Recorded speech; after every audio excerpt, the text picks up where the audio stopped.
Okay then, I've compiled a list of the top 10 television draws during the Monday Night Wars in professional wrestling. These are the guys that when they were on the other channel, you swapped from Raw to Nitro or vice versa because they were on TV and you really wanted to see what they were doing.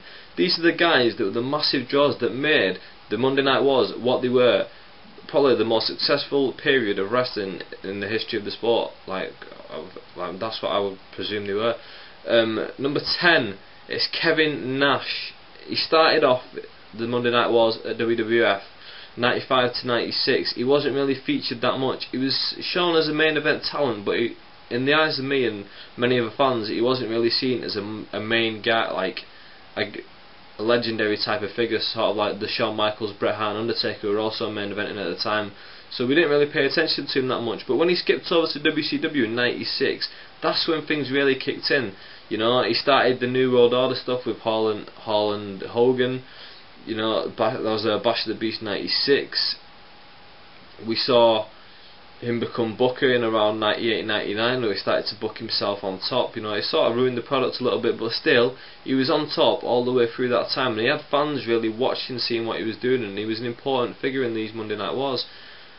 Number 9, Lex Luger. Now this guy, he might be like a surprising one for this list in your opinion, but you got to remember 1995, he jumped from WWF, having worked the Sunday night for WWF at a house show, to WCW the very next night, the very first Nitro.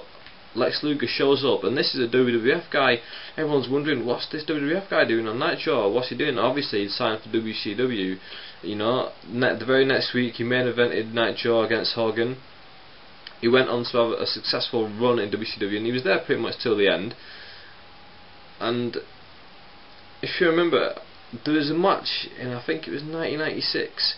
Luger versus Hogan, and Luger beat Hogan for the title on Nitro. That was one of the biggest Nitros ever, and to me that was such an, as a fan back then and as like an 8-year-old kid, that was such an important match. I really enjoyed that match, and I thought Luger was excellent at the time. You know, number 8 is Kane. You know, when he first debuted, he was a monster heel, an absolute monster, and people really wanted to see what was happening. So when he was on Raw, people really wanted to watch this guy. You know, he was Isaac Yankem at the start of the Monday Night Wars. You know, that didn't really draw much attention, but still, even then, people wanted to see Bret Hart beat this guy because it was a stupid gimmick, and they wanted to see it happen.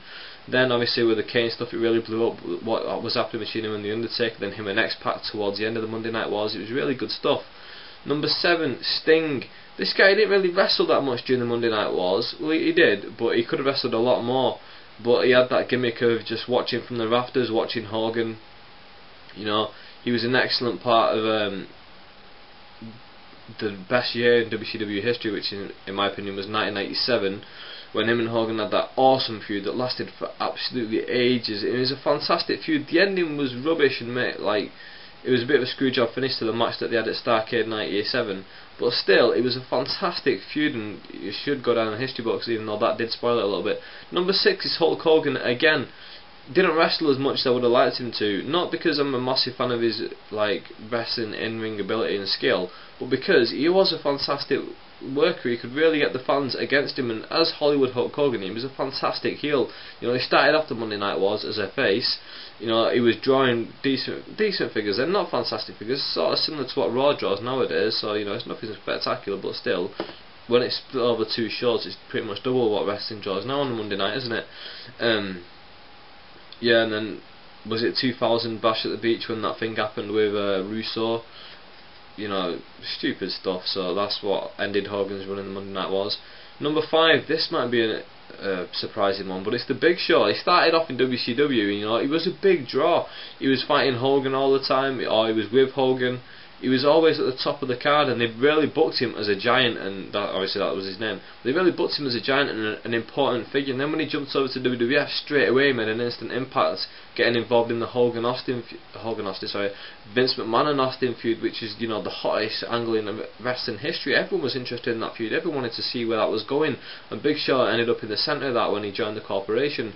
Number 4, you know, it's the WWF's franchise player, The Undertaker. Obviously, they took him from WCW. And he ended up making a massive impact, and he's still there to this day.